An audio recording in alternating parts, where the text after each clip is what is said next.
Bueno, continuando con nuestro libro de El Rey Arturo y Excalibur en la Roca, vamos a iniciar el capítulo 3, que se llama El Rey Proclamado. Iniciamos. Kay entró en el pabellón de Avilión apartando las cortinas de la entrada, hecho una furia. Cuando vio que su hermano no estaba ahí, frunció el ceño, pero ya no se sentía enojado, sino que empezaba a alarmarse. ¿Qué estaba sucediendo? Le había parecido un exceso por parte de Arturo que no estuviera en la tienda por la mañana, probablemente por haber tenido una noche muy larga. Así lo atestiguó su aspecto cuando por fin compareció, despeinado, mal vestido, con los ojos amarillentos, sudoroso por la carrera para llegar a tiempo.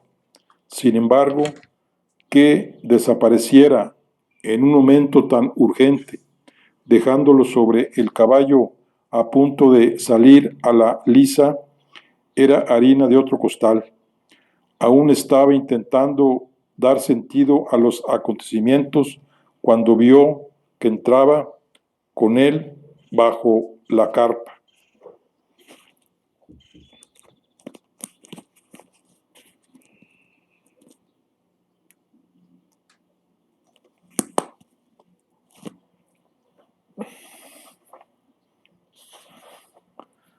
Arturo venía encendido por una llama interior, los ojos enormes, el gesto abierto, desaparecido de su rostro todo rastro de cansancio.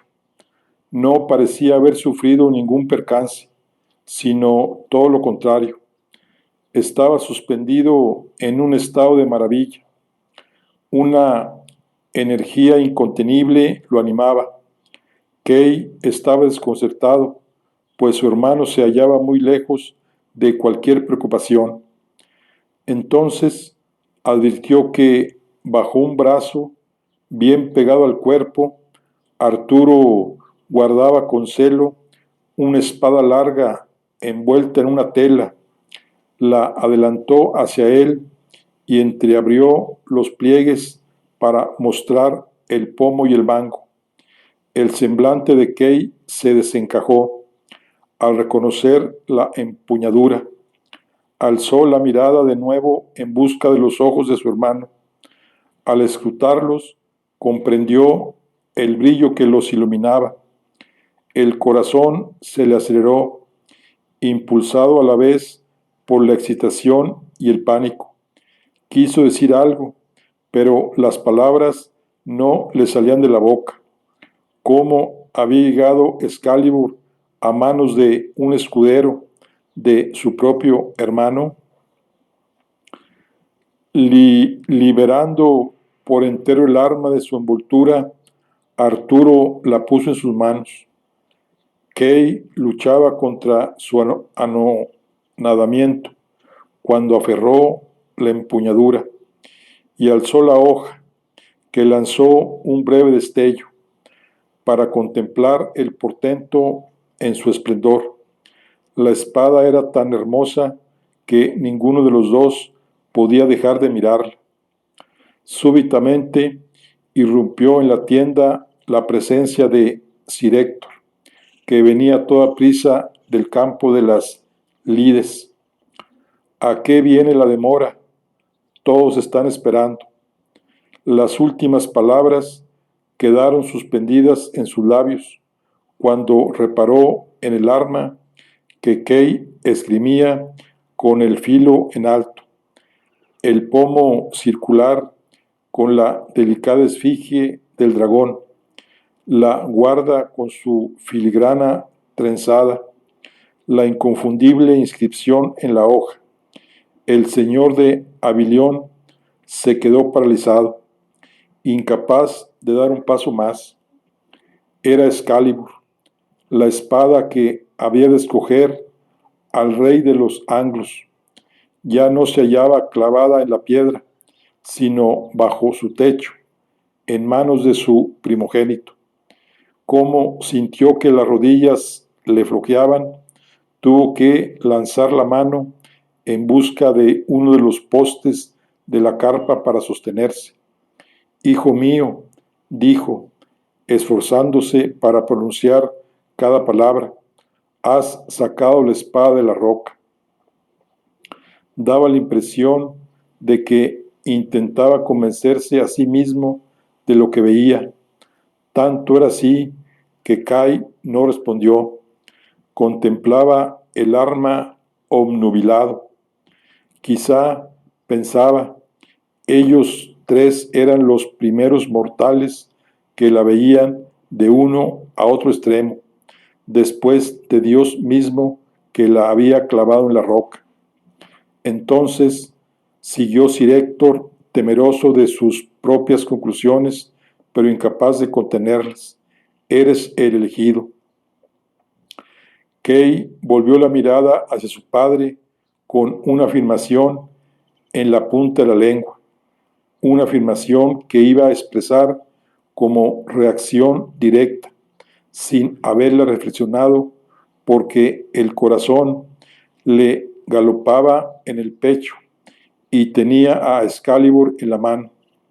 Se dio cuenta de que los labios de su padre temblaban por la emoción.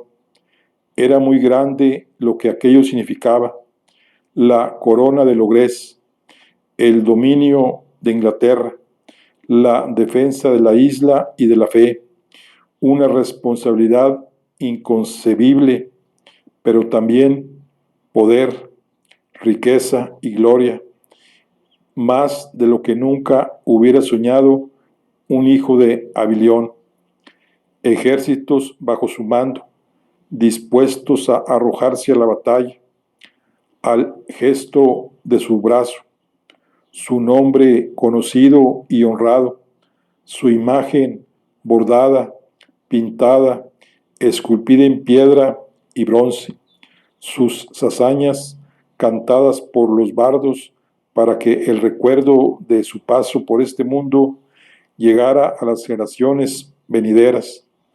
Todos aquellos pensamientos lo asaltaron de repente y lo aturrullaron. Entonces cayó sobre él un jarro de agua fría, la conciencia cierta de que la espada no lo había escogido a él. Miró a su hermano Arturo, aguardando lo que fuera a decir con la misma expresión ardiente con la que le había entregado Excalibur. Qué generosidad la suya, qué nobleza. Kay tragó saliva. De pronto lo veía claro. La espada sabía que no había nadie en toda la tierra bajo el dominio de los anglos más digno de ella que aquel valiente muchacho. Convencido, negó con la cabeza y afirmó: no, yo no la he sacado. Arturo es el elegido. Él ha liberado a Excalibur de la piedra. Extendiendo el brazo, devolvió la espada a su hermano, quien no cabía en sí de agradecimiento por el gesto. La tomó con timidez, con un punto avergonzado. Temía que de un momento a otro se revelase que había cometido algún tipo de falta al sacarla sin respetar las normas que se habían acordado. Sir Héctor se acercó hasta él, arrebatado por la emoción. Por supuesto, ¿cómo no había reparado en ello antes? Arturo siempre había sido especial. Llegó a su vida en circunstancias extraordinarias y desde el primer momento había estado protegido por el mago. Ahora veía ante sí la respuesta a todas las preguntas que durante años lo habían atormentado. Le daba la impresión de que en aquel momento despertaba en él la conciencia de algo que siempre había sabido, pero que permanecía dormido en sus adentros. Se acabaron todas sus inquietudes. Hincó la rodilla en el suelo en gesto de reverencia ante aquel joven que había criado como el menor de sus hijos, pero que realmente nunca lo fue, pues sin duda era hijo del rey Uterpendragón. Llevaba la sangre del alto linaje de Constance en sus venas y era el legítimo heredero del trono de Logres, su rey escogido por Excalibur para reinar en toda Inglaterra. Al punto, Kay siguió a su padre y uno tras otro clamaron: «Larga vida al rey». Sus vítores atrajeron la atención de quienes se hallaban en las tiendas más próximas, que acudieron a ver a qué venía el alboroto. Pronto, una asombrosa nueva recorría el campamento y llegaba a la liza, prendiendo los ánimos como una chispa la paja seca. La espada ha sido liberada. Han liberado a Excalibur.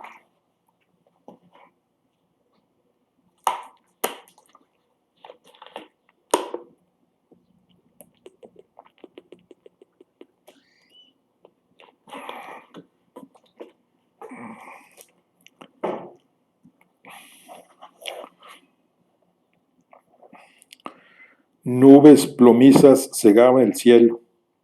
Anchos copos planeaban balanceándose en el aire hasta encontrar su asiento en la tierra. Sobre las cabezas de los hombres ahí congregados, sobre el menhir que parecía una antigua potencia del bosque, con la testa milenaria adornada por las canas, sobre el metal de las armaduras que nadie aún se había quitado. Merlín paseaba en círculo con su cayado en torno a la roca donde había estado Excalibur, ahora desnuda. La muchedumbre se agolpaba a su alrededor. Arturo permanecía a su lado, frente a la piedra, muy rígido a causa de la atención depositada en él. Llevaba a Excalibur en la mano, pero no se atrevía a sostenerla como lo haría un guerrero, sino que la mantenía agarrada por la hoja, por debajo de la guarda, con sus dedos desnudos acariciando la inscripción: «Durante demasiado tiempo, vuestros dominios se han consumido en un interminable caos de batallas sin fin», dijo el druida ante los rostros desbaratados de los nobles anglos y la mirada inquieta del arzobispo de Canterbury y sus presbíteros. La paz de Uterpendragón era frágil, y su muerte no ha hecho sino precipitarnos hacia un abismo de destrucción. ¿Cómo puede sobrevivir un rebaño sin un pastor, sin un guía? Cuando las ovejas pelean por los mejores pastos, acaban muertas entre los colmillos de los lobos. ¿Estás diciendo, druida, que un escudero imberbe ha de ser nuestro guía? Sir Predan de Lanore, en la primera línea de la multitud, señaló Arturo sin esconder su desdén. Al menos nadie podrá decir de él que infunde a su lengua la fuerza que no ha demostrado con los brazos, replicó Sir Héctor, no demasiado lejos del otro. Se han quebrantado las normas de este ritual. El muchacho no ha justado, ni siquiera es caballero. Bredan avanzó hacia Arturo, agitando su poderoso puño cerrado. Sir Héctor saltó a su encuentro con mirada desafiante, la mano en la empuñadura de su espada. Calma, caballeros, por Dios y por San Esteban, clamó el arzobispo, alzando el báculo por encima de sus cabezas, ante lo cual los dos se esforzaron por refrenar su ímpetu. Merlín le agradeció la intervención con un gesto para luego volverse hacia Arturo, a quien apuntó con el bastón. Muchacho, lee la leyenda grabada en esa hoja.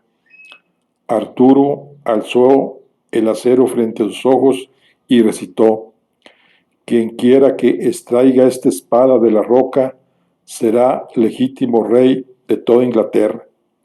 Después de lo cual arguyó Merlín: nada dice la profecía sobre torneos, así lo han dispuesto los dioses y esta es su voluntad. El arzobispo se separó de los suyos para acercarse al mago. Todos los aquí presentes compartimos un interés común: proclamar un nuevo rey en Logres que traiga paz a toda Inglaterra y ponga fin a la oscuridad y la muerte.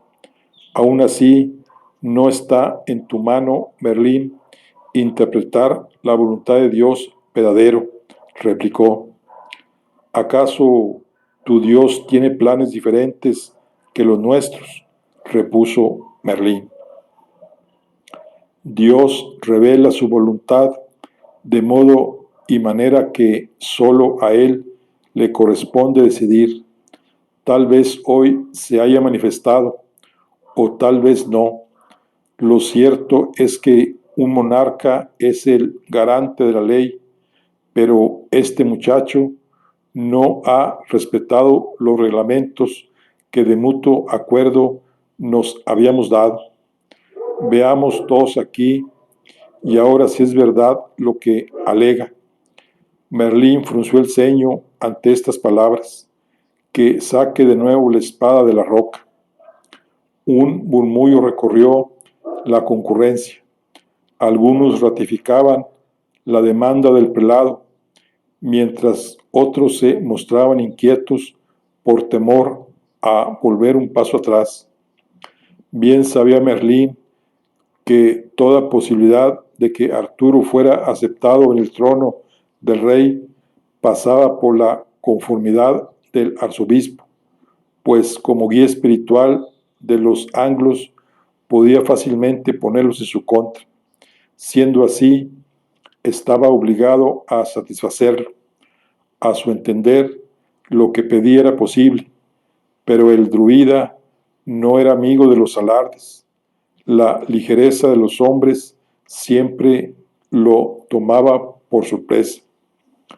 Así sea, tuvo que admitir, y luego se volvió hacia Arturo, que buscaba su mirada, habiéndolo identificado desde el primer momento como su principal valedor.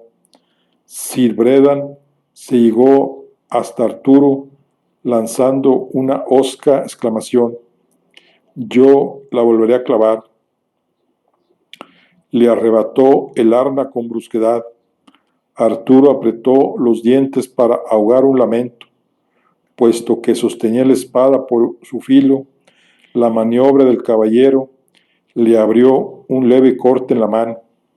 Frunció el ceño, dispuesto a dar brega por mucho que el otro fuera quien era. Al mismo tiempo, Kay y Sir Héctor daban un paso adelante, con el ánimo revuelto pero vieron que Merlín alzaba el brazo para detenerlos, clavando su mirada penetrante en ellos. Parecía decirles: abandonando a su propia insensatez, los tres de Avilión aguardaron. Cuando el malhumorado coloso se plantó frente a la roca, estudió un momento la superficie y de pronto se mostró vacilante. No había ninguna grieta ni marca alguna donde había estado la espada. No había lugar donde encajarla de nuevo. Volviéndose a la concurrencia, atónito, se encontró con una masa de rostros escrutadores. No podía echarse atrás ahora. Sería su fracaso definitivo, del que nunca podría recuperarse. Empuñó el arma con ambas manos, apoyó el vértice sobre el bloque y con toda la potencia de sus brazos y su torso apretó para hincar la hoja. Fue inútil. La punta de la espada resbaló con un chirrido de metal, haciendo saltar una chispa por la fricción, de modo que Excalibur salió por un lado al mismo tiempo que él se iba de cabeza al suelo por otro. Maldita sea, bramó como un oso enfurecido, mientras los asistentes rumoreaban, sobrecogidos ante las muchas maravillas que les deparaba aquella jornada memorable. Merlín se dirigió al arzobispo y le dijo: que sea el chico quien devuelva la espada a su lugar. El prelado estaba conforme. Es la voluntad del Todopoderoso que Él mismo restituya lo que se ha perturbado. Cuando Arturo fue en busca de la espada, Sir Predán ya se incorporaba, y más rápido que él, volvió a cogerla del suelo y recibió al muchacho apuntando el acero hacia su garganta. Todos los presentes contuvieron el aliento. Merlín y el arzobispo adelantaron las manos como si con ello pudieran detener el peligro, sin atreverse a más para no sobresaltar al gigantón. Arturo permaneció impertérrito, desafiando con el ceño fruncido el gesto de desprecio con que lo miraba el otro. Durante un suspiro fue imposible saber qué pasaba por la cabeza de Sir Predán. Apretaba los labios intentando dominar sus propios impulsos. Su único ojo estaba encendido de furia. Por el honor de Lanore, dijo el arzobispo por fin. Sir Predán recibió esa llamada con turbación. El prelado estaba en lo cierto. Aquella acción era indigna. Si el niño era un impostor, pronto se demostraría. En cuanto a él, estaba claro que Excalibur lo rechazaba. Lanzó la espada al aire y volvió a recogerla por la hoja para retender la empuñadura hacia el joven. Cuando Arturo recuperó el arma, de nuevo la expectación despertó a su alrededor con un bisbiseo. Una vez delante de la piedra, con Excalibur en la mano, a Arturo le parecía otra vez que todo estaba en su lugar. Se daba perfecta cuenta del cambio que se iba obrando en su interior. Por inconcebible que fuese, se convenció de que la naturaleza de los acontecimientos era genuina, que estaba sucediendo como tenía que ser, como estaba inscrito en la hoja. Ya se sentía el elegido de la profecía. Sin embargo, había llegado el momento de la verdad.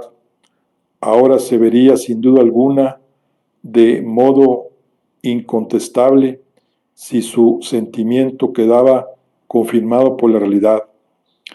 Afianzó los pies en el suelo, cerró los puños en torno al cuero del mango y se dispuso a impulsar la punta del arma contra la piedra.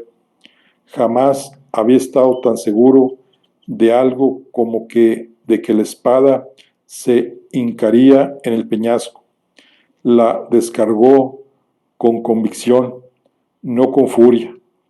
Al contacto con el acero, los minerales de la roca relumbraron y la superficie emitió un destello que la abrió para recibir la hoja con la misma facilidad como si acabara de salir de la fragua, y el metal, al rojo vivo, fuera capaz de fundirla. Excalibur se hundió hasta la guarda, que golpeó la piedra con un metálico restallido.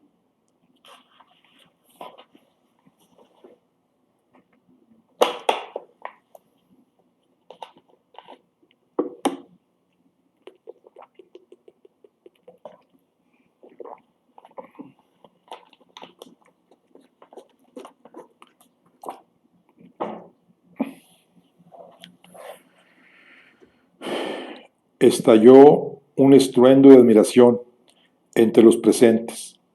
Merlín mantenía un semblante inescrutable ante la estupefacción del arzobispo, que todavía estaba decidiendo qué creer. El muchacho ha logrado lo que antes no se pudo obtener, exclamó el mago.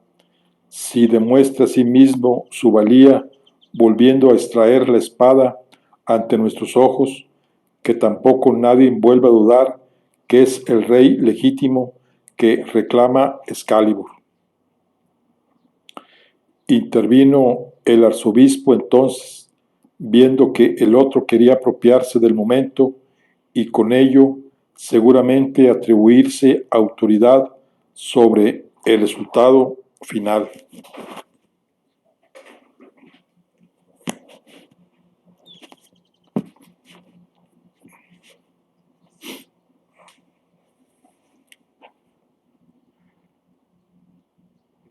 Muchacho, tu fe te ha salvado, dijo Arturo, para luego volverse a la multitud.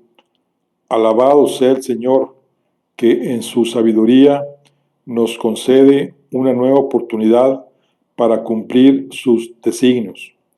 Ahora bien, existe un orden en el que todo tiene su lugar, el orden que nos inspira nuestro Señor, por el que vela la Iglesia y que defiende el brazo esforzado de los señores aquí presentes. El rey es un primus inter pares, el primero entre iguales en nuestro ordenamiento, y sus iguales son caballeros. Puesto que el muchacho no ha sido armado, propongo que celebremos de nuevo el torneo de la espada para determinar el santo mandato de Dios. Si él vence, no cabría más dudas, pero ha de doblegar primero a nuestros nobles hidalgos. Merlín refunfuñó por lo que consideraba un dislate. Señores, vuestro es el derecho a probar que sois dignos de superar el desafío. Que lo intenten ahora que la espada ha sido movida quienes son caballeros ungidos. El llamamiento del sacerdote enardeció al gentío, entre el cual comenzó a correr un confuso griterío de voces enfrentadas, acusándose mutuamente de inicuas. Los más exaltados se enzarzaron en acaloradas discusiones, mientras algunos puños ya se alzaban cargados de intención. La reunión derivaba en un alboroto sin que los intentos de los más serenos, pidiendo sosiego, consiguieran el menor efecto. En medio del barullo se destacaron, abriéndose paso, dos reyes del norte que se habían mantenido discretos hasta entonces. Eran el rey Lot de Lothian, el más importante de los dominios de Escocia, y Nentres de Garlots, ancestrales antagonistas de Logres, habían acordado años atrás casarse con dos de las hijastras de Urterpendragón para poner fin a las hostilidades y volverse aliados. En virtud de ese arreglo, se consideraban muy cercanos al linaje del rey. Lot era ya un hombre muy maduro, aunque todavía excelente en el campo de batalla, mientras que Nentres era más joven, corpulento, un guerrero poderoso. Solía ir a la saga del mayor, que era más astuto y brillante estratega. Juntos encabezaban un norte fuerte, inestimable, cuando era amigo, temible cuando era enemigo, siempre admirable. Apoyado por Lot, Nentres había sido el más temprano en ganar el torneo y había intentado sacar la espada sin éxito en la jornada primera. Al entender de los norteños la presión del hijo de Sir Héctor de Avilion no tenía ningún sentido. Sin esperar consentimiento alguno, los dos salieron al centro del claro, apartando a los demás, y se presentaron frente a la roca. El respeto que despertaban ambos reyes impidió que nadie se pusiera en su camino. Dijo el de Lothian para que todos lo oyeran: señores, estamos aquí por la gracia de Dios y no debemos ir contra su voluntad. No obstante, a este escudero no lo conocemos, ni sabemos nada de él, ni está en nuestra mano conocer. Ahora, ¿qué dignidad lo honra? Golpeó la coraza de Nentres en el pecho. He aquí un noble y valiente caballero al que nuestro Señor eligió en el torneo, que pruebe él primero. Estalló un rugido que era tanto de aquiescencia como de protesta.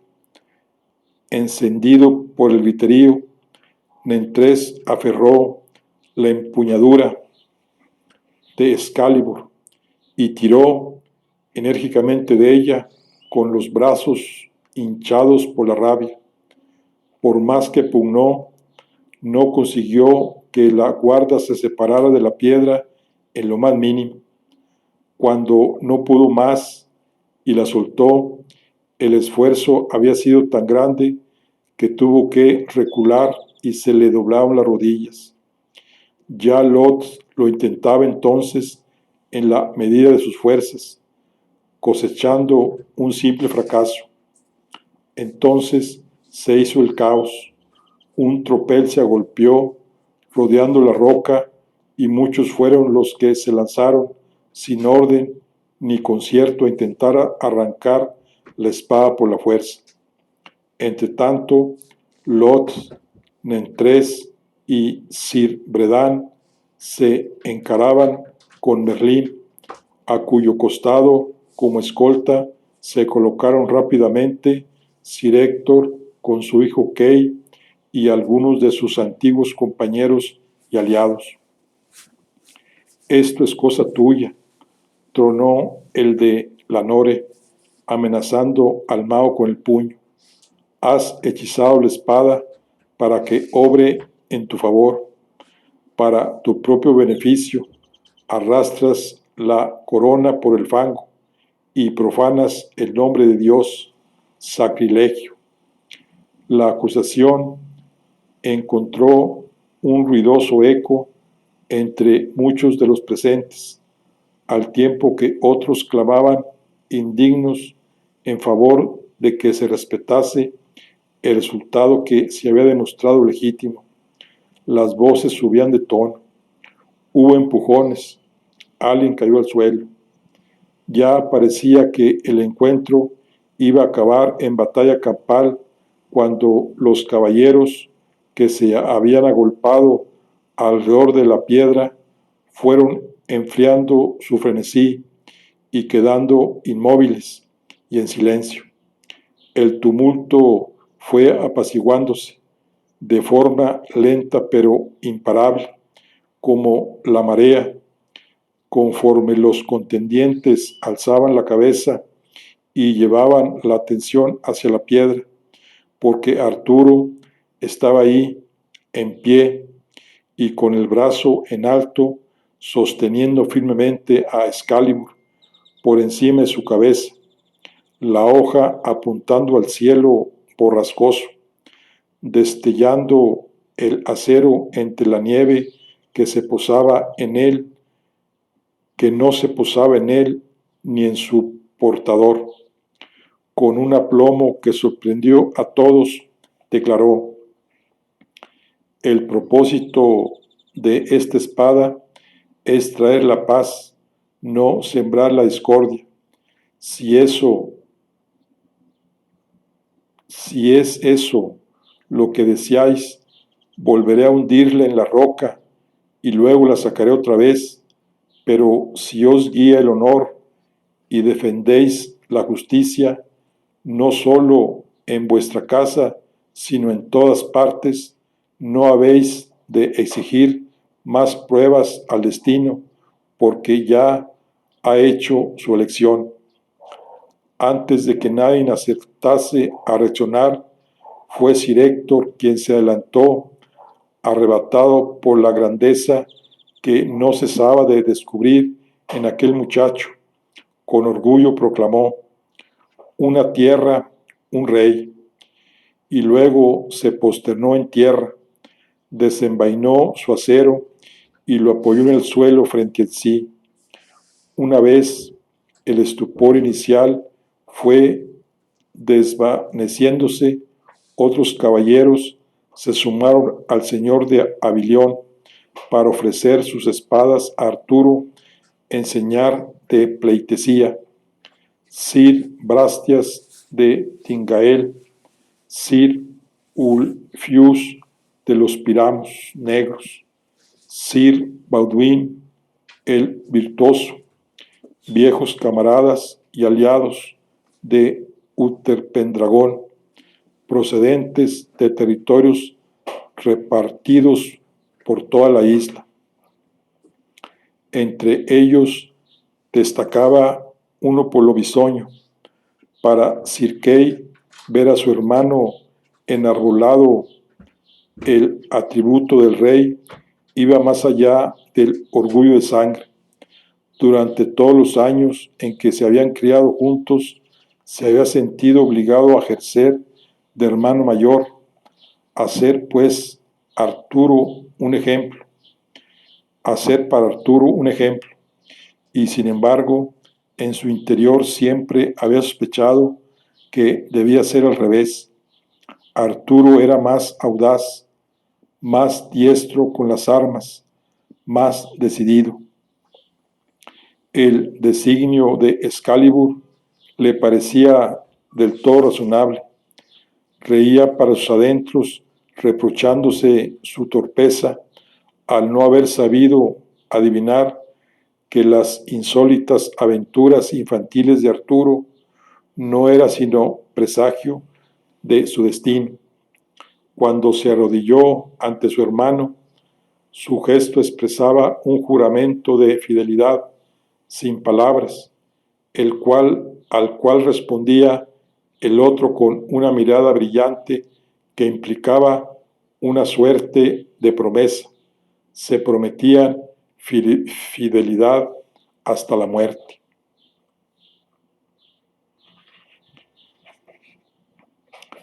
También Merlín se situó entre ellos, inclinándose con gesto reverencial ante quien reconocía como el nuevo rey. Viendo que el druida y tantos caballeros se postraban tan públicamente ante el muchacho, El arzobispo de Canterbury sintió temor por el discurrir de la situación.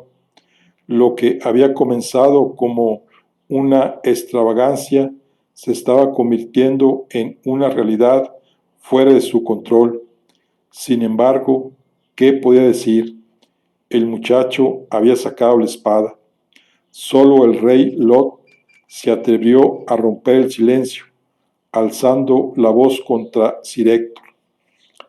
Abilión, está claro por qué quieres la corona para tu muchacho.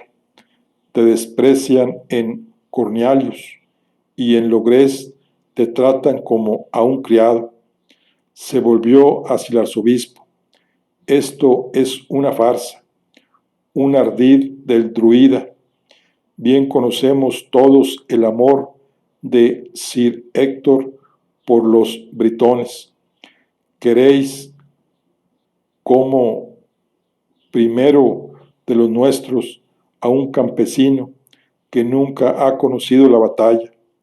De nuevo volvieron los clamores a favor y en contra de las palabras que se cruzaban. Arturo bajó la espada, sosteniéndola ahora sí con la majestad de vida. Nobles señores, Excalibur no se equivoca. Escuchad lo que he de deciros antes de tomar una decisión apresurada, dijo el mago, imponiéndose, intentando que lo atendieran.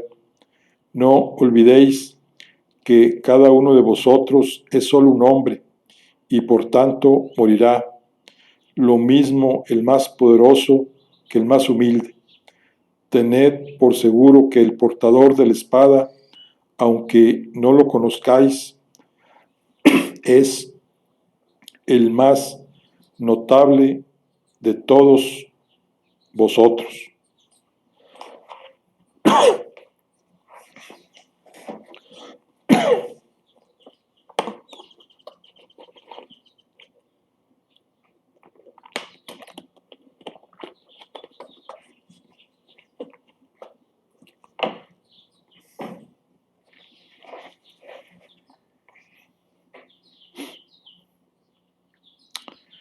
Este joven escudero, a quien se conoce con el nombre de Arturo, no es en verdad vástago de Sir Héctor de Abilión, pues solo en la crianza está emparentado con él.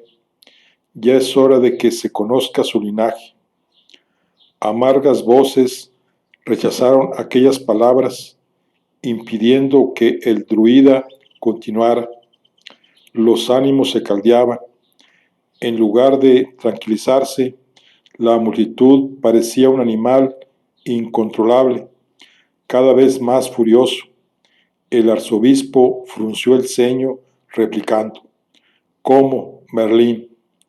¿Qué dices? ¿Acaso hay verdad en estas acusaciones de engaño? Ninguna, buen Bris. Te pido por tu propio Dios que tengas compasión de los tuyos y no permitas que se afrenten ni se perjudiquen, contestó, para luego volver a dirigirse a los demás. Refrenad vuestro ímpetu y reunámonos todos en un concilio sensato. Entonces oiréis la verdad de cómo ocurrieron las cosas desde el principio hasta el fin. No dudéis que yo no os mentiría en nada, pues también soy persona leal. Bien lo visteis cuando aconsejaba al rey difunto. Lo que tengas que decir, yo no quiero escucharlo, bramó una voz airada, ante lo cual Merlín no vaciló lo más mínimo. Lo escucharás aunque no quieras, porque a mí nadie puede callarme. Quien veis aquí esgrimiendo a Excalibur es hijo de Utherpendragón, que lo engendró en la reina Ingraine, la misma noche que el duque de Tintagel murió en combate. La revelación fue como aceite vertido en una hoguera, una explosión de enojo. Patrañas, gritaron algunos enfurecidos. Menudo atrevimiento. Urterpendragón no dejó ningún descendiente. Pretendes manipular esta reunión a tu conveniencia. Al escuchar la confesión de Merlín, Arturo sintió que un rayo lo alcanzó de lleno y lo recorrió de la cabeza a los pies. Tanto fue así que perdió la fuerza en todo el cuerpo y tuvo que apoyarse en la piedra y en la espada para no caer. Rápidamente buscó con la mirada a Sir Héctor, quien lo miraba a su vez con lágrimas en los ojos, y vio en su semblante que era cierto. Kay, junto a su padre, los contemplaba a los dos y entendía su conversación muda, estupefacto. Intentando contener su desbordamiento, Sir Héctor se puso en pie para intervenir, revelando lo que sabía, pero la trifulca se avivaba con tal rapidez y tan intensamente que su voz ya no se escuchaba. Se oyó en su lugar, ensordeciendo cualquier otra proclama, el resonar de las espadas al salir de sus vainas. Han sido tus sortilegios los que han obrado este desenlace, gritó alguien, lanzando al instante una daga que voló por encima de las cabezas en busca de Merlín. Alzando a Excalibur, Arturo interpuso su hoja y repelió la daga al instante, haciendo que saliera despedida girando sobre sí misma. Fue el detonante definitivo. El claro se convirtió en una reyerta indiscriminada, acero contra acero, golpes, mandobles y estocadas. Saltó la primera sangre. Ahí ya no quedaba nada que hacer, pensó el mago. Había confiado en que los hechos se explicarían por sí mismos. Ahora se daba cuenta de que sería más arduo de lo que había pensado. Por el momento, el muchacho corría el peligro de acabar desmembrado por la turba antes de ceñirse la corona. Elevó su cayado con ambas manos, alzó la vista al cielo y pronunció un abrupto fraseo en la lengua extraña de la magia. Arturo vio que, obedeciendo la voluntad del mago, gigantescos gusanos de niebla espesa acudían, reptando velozmente por encima de las copas de los árboles para verterse en el calvero y anegarlo. Uno a uno, los combatientes desaparecieron, devorados por la fosca, perdiendo de vista a propios y ajenos. Los gruñidos del combate fueron apagándose, sustituidos por llamadas de auxilio y desconcierto. En las entrañas de la niebla, el mago agarró a Arturo por el brazo. Ven conmigo. Arturo buscó a Sir Héctor, pero era imposible ver nada. Todavía confuso por la revelación sobre su verdadero padre, decidió apresuradamente que tenía que confiar en el hechicero.